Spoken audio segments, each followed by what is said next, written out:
कहानी संज्ञा की जादुई दुनिया। इस कहानी हम संज्ञा के बारे में जानेंगे। यह कहानी एक सुंदर गांव की है जहां हरे भरे खेत और नदी के किनारे बच्चे खेल रहे हैं। सूरज की किरणें नदी पर चमक रही है।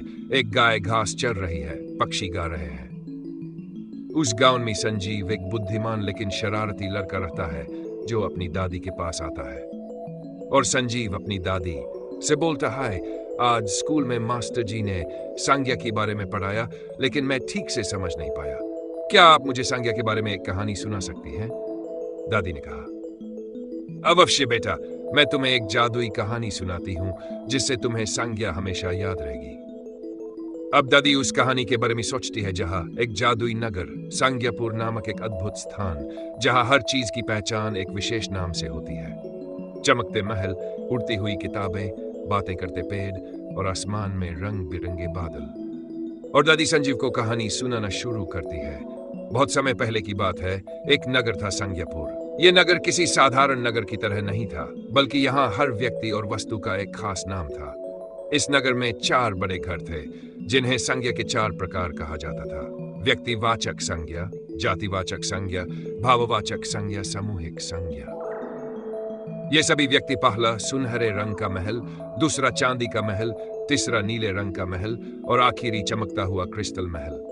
पहले महल में रहते थे राजा राम, सीता, अर्जुन और अशोक। ये सभी व्यक्तिवाचक संज्ञा के निवासी थे क्योंकि ये किसी एक विशेष व्यक्ति के नाम थे। दूसरे महल में कई लोग और प्राणी रहते थे, जैसे लड़का, लड़की, नदी, पहाड़, कुत्ता और बिल्लियां।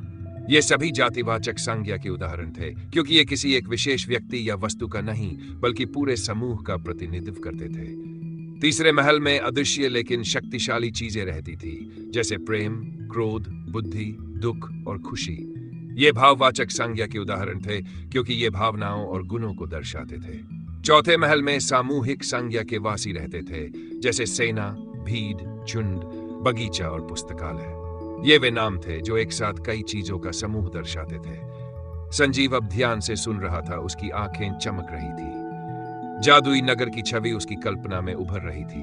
फिर संजीव कहता है, वाह दादी, इसका मतलब यह हुआ कि हर चीज का कोई कोई नाम होता है और उसे हम संज्ञा कहते हैं। दादी ने कहा, बिल्कुल सही।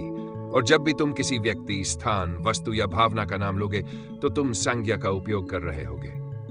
अब संजीव दादी से संज्ञा के अपने दोस्तों के साथ खेलने जाता है और वह उन्हें भी संज्ञा की कहानी सुनाता है। संजीव अब से कहता है, दोस्तों, जानते हो हमारे चारों ओर संज्ञा ही संज्ञा है।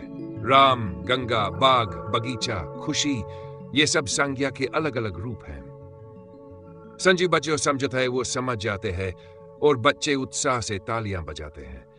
पास में खड़ी एक बकरी भी मिमियाती है जैसे वह भी खुश हो।